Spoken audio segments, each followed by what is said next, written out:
The Gospel according to Luke. Chapter 6.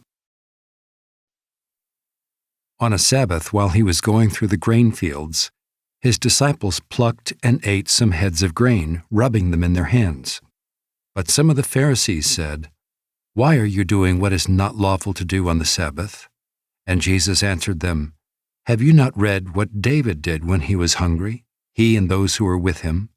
How he entered the house of God and took and ate the bread of the presence, which is not lawful for any but the priests to eat, and also gave it to those with him.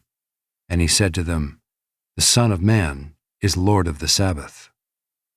On another Sabbath he entered the synagogue and was teaching, and a man was there whose right hand was withered.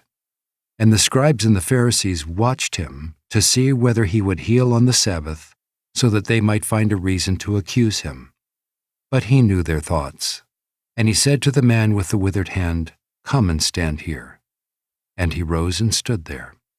And Jesus said to them, "I ask you, is it lawful on the Sabbath to do good or to do harm, to save life or to destroy it?" And after looking around at them all, he said to him, "Stretch out your hand." And he did so, and his hand was restored. But they were filled with fury and discussed with one another what they might do to Jesus. In these days he went out to the mountain to pray, and all night he continued in prayer to God. And when day came, he called his disciples and chose from them 12, whom he named apostles: Simon, whom he named Peter, and Andrew his brother, and James and John, and Philip, and Bartholomew, and Matthew and Thomas, and James the son of Alphaeus, and Simon who was called the Zealot, and Judas the son of James, and Judas Iscariot, who became a traitor. And he came down with them and stood on a level place with a great crowd of his disciples and a great multitude of people from all Judea and Jerusalem and the seacoast of Tyre and Sidon, who came to hear him and to be healed of their diseases. And those who were troubled with unclean spirits were cured. And all the crowd sought to touch him, for power came out from him and healed them all. And he lifted up his eyes on his disciples and said, "Blessed are you who are poor, for yours is the kingdom of God. Blessed are you who are hungry now, for you shall be satisfied. Blessed are you who weep now, for you shall laugh. Blessed are you when people hate you, and when they exclude you and revile you and spurn your name as evil on account of the Son of Man. Rejoice in that day and leap for joy, for behold, your reward is great in heaven. For so their fathers did to the prophets. But woe to you who are rich, for you have received your consolation. Woe to you who are full now, for you shall be hungry. Woe to you who laugh now, for you shall mourn and weep. Woe to you when all people speak well of you, for so their fathers did to the false prophets. But I say to you who hear, love your enemies, do good to those who hate you, bless those who curse you, pray for those who abuse you. To one who strikes you on the cheek, offer the other also, and from one who takes away your cloak, do not withhold your tunic either. Give to everyone who begs from you, and from one who takes away your goods, do not demand them back. And as you wish that others would do to you, do so to them. If you love those who love you, what benefit is that to you? For even sinners love those who love them. And if you do good to those who do good to you, what benefit is that to you? For even sinners do the same. And if you lend to those from whom you expect to receive, what credit is that to you?